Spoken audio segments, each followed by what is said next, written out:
So, here it is, my second-hand 2022 Tesla Model Y long range.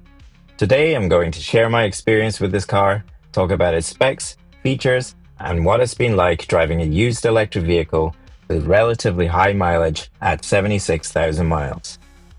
I bought it from Arnold Clark last week and travelled from East Lothian to Northwich by train to pick it up. The drive home was a great chance to test the car and see if any issues popped up. I'm really looking forward to seeing how life is with a high mileage EV. The Model Y has been around in the UK for a while now, but I was excited to find this long range model in Midnight Silver Metallic with 19-inch Gemini wheels for £22,000. First impressions? It's great. The colour is a dark grey with a hint of blue. It looks understated, exactly the style I would go for. I changed the wheel covers to the 19-inch Tempest design that is similar to the Model S, and I'm very happy with them, though they're not quite as flashy as the 21-inch wheels on the performance model. Compared to my previous car, the Model Y feels massive, taller and much roomier, which I'm really enjoying. To get the car, I took the train down to Northwich from East Lothian, about a 240-mile trip one way. The drive back was my first real experience with the car, and it was a great opportunity to check for any quirks or issues. Thankfully, everything felt solid. No strange noises or warning lights, which is a relief for the car with this many miles. Arnold Clark had it in great condition. I gave it a thorough once-over before driving off. Everything looked clean to me.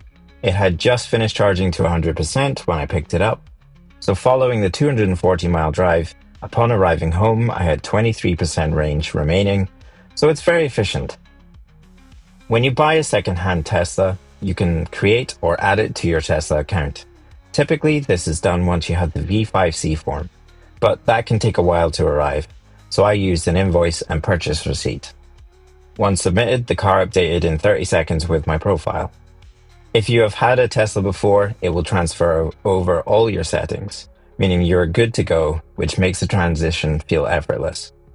Once added, you have full control of the car within your Tesla app. I went for the long-range model, which comes with dual motors and all-wheel drive. It's got a 0 to 60 time of 4.8 seconds, which feels plenty quick. There's that instant EV torque with no lag. For anyone coming from a petrol car, this is a different kind of driving experience. As I've said, the car feels planted, especially with the all-wheel drive, and the range is rated at 330 miles, but with 76,000 miles on the clock, the range is showing 303. I'm expecting closer to 280 miles on average in real-world conditions.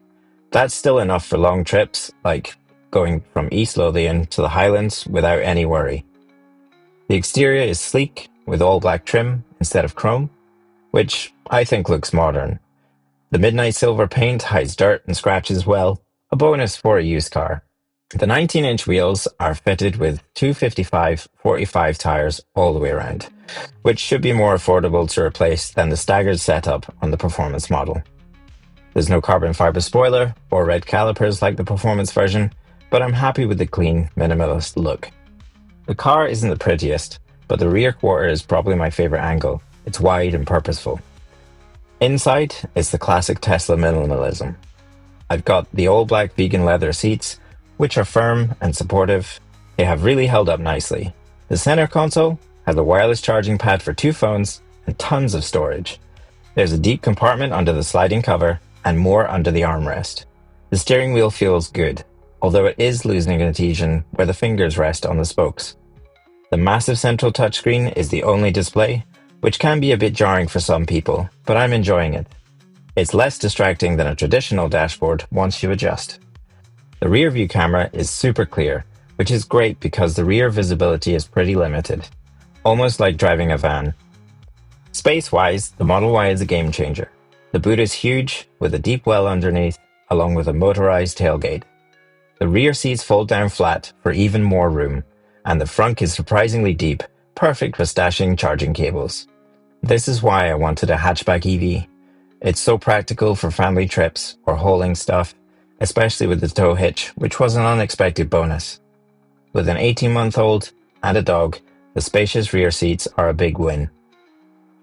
The car came with a Type 2 charging cable for public chargers and a 3-pin plug for home use. Unfortunately, it will cost me £1,800 to install an EV charger. That's excluding the cost of the charger. So I'm using the 3-pin plug, which is slow, maybe about 10 miles of range per hour.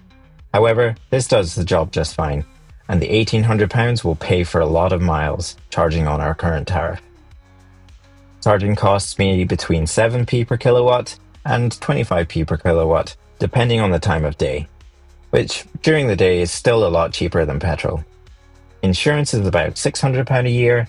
I had to pay £195 in road tax, and I will have to MOT the car in 9 months. The car still has its 8-year, 120,000 mile battery and drivetrain warranty, which gives me peace of mind given the high mileage. This Model Y has Autopilot as standard, which handles basic driving tasks like steering, accelerating, and braking. I don't see me adding full self-driving, as I don't need features like summon or navigate on Autopilot. This 2022 model has ultrasonic parking sensors, as in later models Tesla replaced them with a camera-based parking assist. However, I've set it to use Tesla Vision, as I find it more useful overall, with the car warning you about any curbs, the edge of the road, and if you're about to park on any grass. Driving home from Northwich, the ride felt firm and comfortable.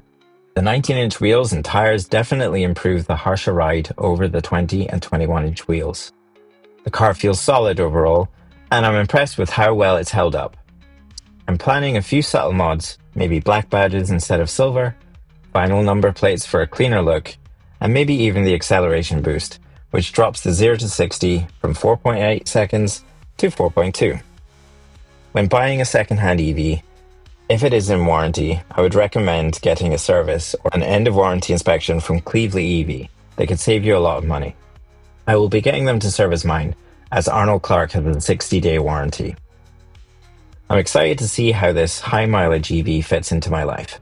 I'll be sharing more about the journey with this Model Y, including any running costs, road trips, and how it handles as a used EV. If you have any ideas or questions about living with a second-hand Tesla, drop them below. And finally, if you're looking to buy a new Tesla, my referral link is in the description. This will give you a discount on your purchase, and I will get some free supercharging miles in return. Thank you for watching, and I'll catch you next time.